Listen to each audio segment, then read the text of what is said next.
Chapter 16. Peace to Cranford. It was not surprising that Mr. Peter became such a favorite at Cranford. The ladies vied with each other who should admire him most, and no wonder, for their quiet lives were astonishingly stirred up by the arrival from India, especially as the person arrived told more wonderful stories than Sinbad the Sailor, and, as Miss Pole said, was quite as good as an Arabian Night any evening. For my own part, I had vibrated all my life between Drumble and Cranford, and I thought it was quite possible that all Mr. Peter's stories might be true, although wonderful, but when I found that, if we swallowed an anecdote of tolerable magnitude one week, we had the dose considerably increased the next, I began to have my doubts, especially as I noticed that when his sister was present the accounts of Indian life were comparatively tame, not that she knew more than we did, perhaps less. I noticed also that when the rector came to call, Mr. Peter talked in a different way about the countries he had been in. But I don't think the ladies in Cranford would have considered him such a wonderful traveller if they had only heard him talk in the quiet way he did to him. They liked him the better, indeed, for being what they called so very oriental. One day, at a select party in his honour, which Miss Pole gave, and from which, as Mrs. Jameson honoured it with her presence, and had even offered to send Mr. Mulliner to wait, Mr. and Mrs. Hoggins and Mrs. Fitz-Adam were necessarily excluded. One day at Miss Pole's, Mr. Peter said he was tired of sitting upright against the hard-backed uneasy chairs, and asked if he might not indulge himself in sitting cross-legged. Miss Pole's consent was eagerly given, and down he went with the utmost gravity.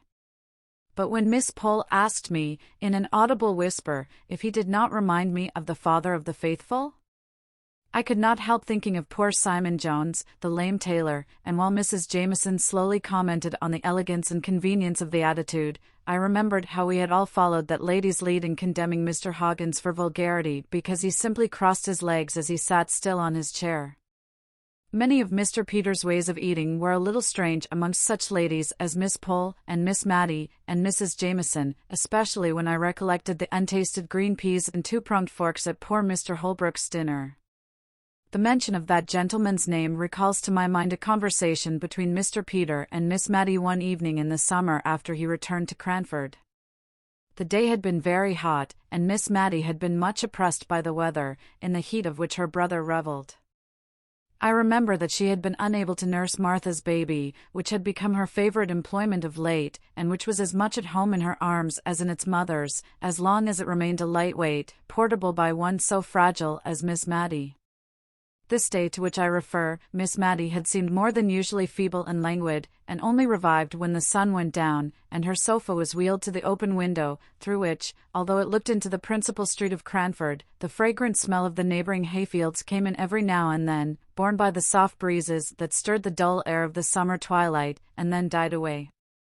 The silence of the sultry atmosphere was lost in the murmuring noises which came in from many an open window and door. Even the children were abroad in the street, late as it was, between 10 and 11, enjoying the game of play for which they had not had spirits during the heat of the day.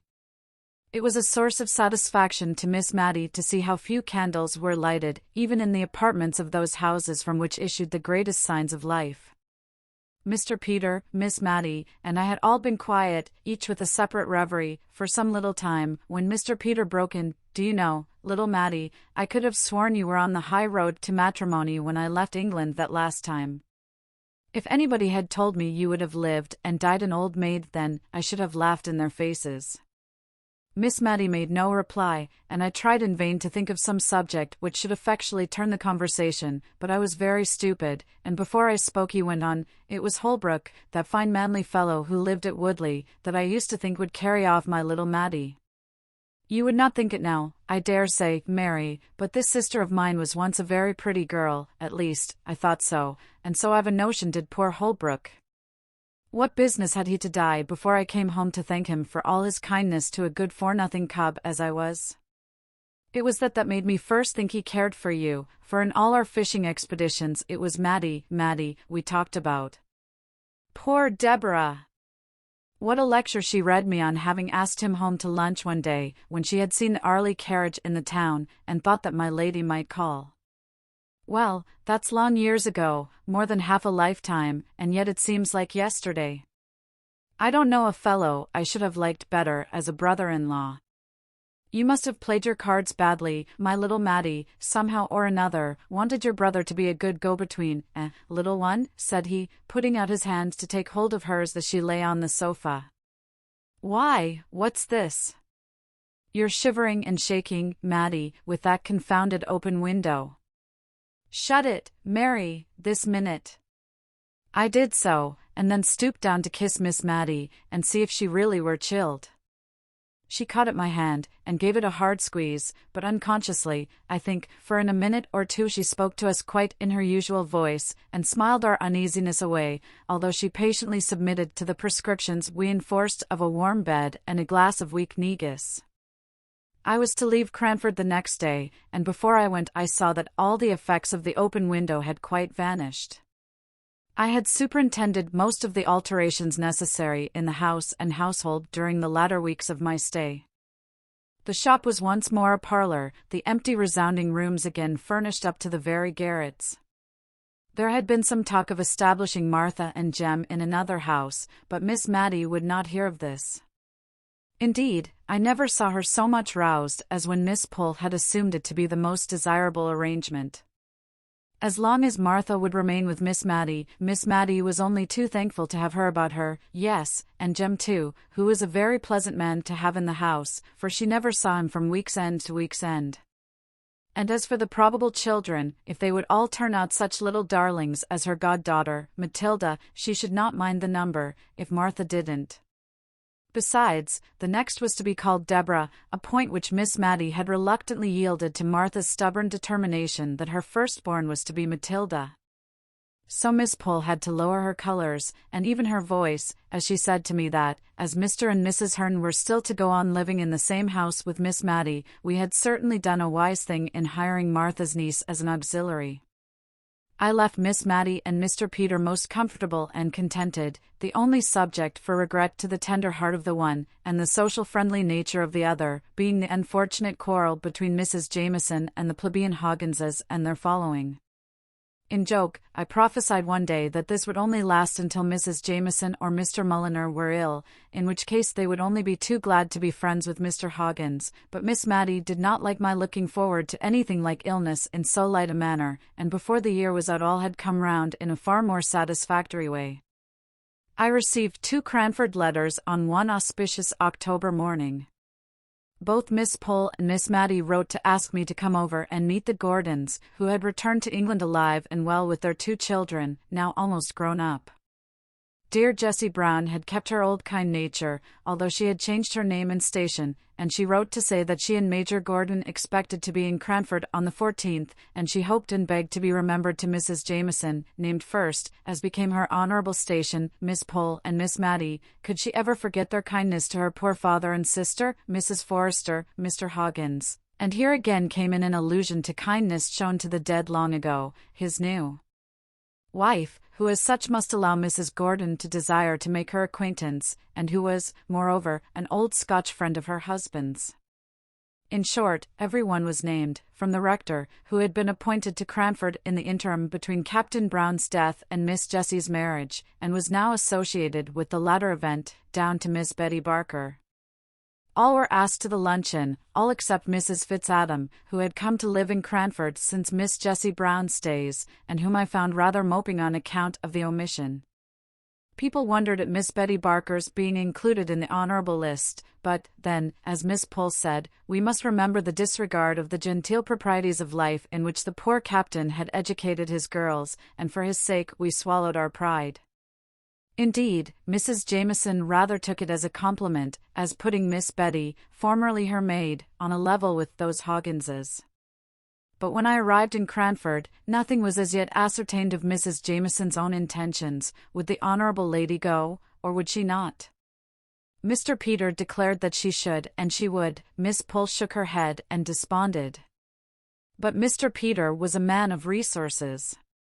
In the first place, he persuaded Miss Matty to write to Mrs. Gordon, and to tell her of Mrs. Fitzadam's existence, and to beg that one so kind, and cordial, and generous, might be included in the pleasant invitation. An answer came back by return of post, with a pretty little note for Mrs. Fitzadam, and a request that Miss Matty would deliver it herself and explain the previous omission. Mrs. Fitzadam was as pleased as could be, and thanked Miss Matty over and over again. Mr. Peter had said, "Leave Mrs. Jameson to me," so we did, especially as we knew nothing that we could do to alter her determination if once formed. I did not know, nor did Miss Matty, how things were going on, until Miss Pole asked me, just the day before Mrs. Gordon came, if I thought there was anything between Mr. Peter and Mrs. Jameson in the matrimonial line, for that Mrs. Jameson was really going to the lunch at the George. She had sent Mr. Mulliner down to desire that there might be a footstool put to the warmest seat in the room, as she meant to come, and knew that their chairs were very high. Miss Pole had picked this piece of news up, and from it she conjectured all sorts of things, and bemoaned yet more. If Peter should marry, what would become of poor dear Miss Matty? And Mrs. Jameson, of all people? Miss Pole seemed to think there were other ladies in Cranford who would have done more credit to his choice, and I think she must have had someone who was unmarried in her head, for she kept saying, it was so wanting in delicacy in a widow to think of such a thing. When I got back to Miss Matty's, I really did begin to think that Mr. Peter might be thinking of Mrs. Jameson for a wife, and I was as unhappy as Miss Pole about it. He had the proof sheet of a great placard in his hand. Signor Brunoni, magician to the King of Delhi, the Rajah of Oudh, and the great Lama of Thibet, N.C., was going to perform in Cranford for one night only, the very next night, and Miss Matty, exultant, showed me a letter from the Gordons, promising to remain over this gaiety, which Miss Matty said was entirely Peter's doing. He had written to ask the senior to come, and was to be at all the expenses of the affair. Tickets were to be sent gratis to as many as the room would hold. In short, Miss Matty was charmed with the plan, and said that tomorrow Cranford would remind her of the Preston Guild, to which she had been in her youth, a luncheon at the George, with the dear Gordons, and the senior in the assembly room in the evening. But I looked only at the fatal words, under the patronage of the Honourable Mrs. Jameson. She, then, was chosen to preside over this entertainment of Mr. Peter's. She was perhaps going to displace my dear Miss Matty in his heart, and make her life lonely once more. I could not look forward to the morrow with any pleasure, and every innocent anticipation of Miss Matty's only served to add to my annoyance. So, angry and irritated, and exaggerating every little incident which could add to my irritation, I went on till we were all assembled in the great parlour at the George.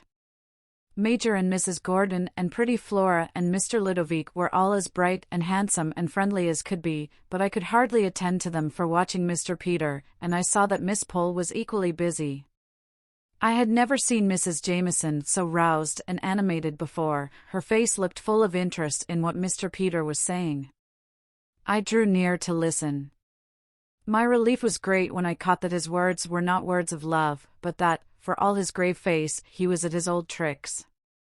He was telling her of his travels in India, and describing the wonderful height of the Himalaya mountains, one touch after another added to their size, and each exceeded the former in absurdity, but Mrs. Jameson really enjoyed all in perfect good faith.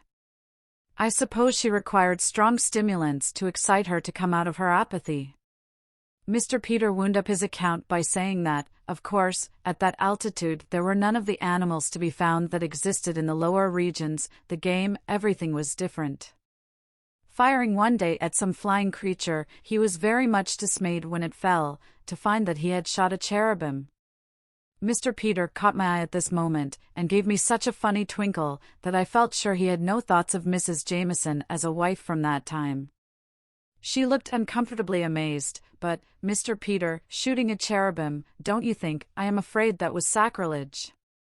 Mr. Peter composed his countenance in a moment, and appeared shocked at the idea, which, as he said truly enough, was now presented to him for the first time, but then Mrs. Jameson must remember that he had been living for a long time among savages, all of whom were heathens, some of them, he was afraid, were downright dissenters. Then, seeing Miss Matty draw near, he hastily changed the conversation, and after a little while, turning to me, he said, "Don't be shocked, prim little Mary, at all my wonderful stories. I consider Mrs. Jameson fair game, and besides I am bent on propitiating her, and the first step towards it is keeping her well awake. I bribed her here by asking her to let me have her name as patroness for my poor conjurer this evening, and I don't want to give her time enough to get up her rancor against the Hawkinses, who are just coming in. I want everybody to be friends, for it harasses Matty so much to hear of these quarrels. I shall go at it again by and by, so you need not look shocked. I intend to enter the assembly room tonight with Mrs. Jameson on one side, and my lady, Mrs. Hoggins, on the other. You see if I don't. Somehow or another he did, and fairly got them into conversation together. Major and Mrs. Gordon helped at the good work with their perfect ignorance of any existing coolness between any of the inhabitants of Cranford. Ever since that day there has been the old friendly sociability in Cranford society, which I am thankful for, because of my dear Miss Matty's love of peace and kindliness. We all love Miss Matty, and I somehow think we are all of us better when she is near us.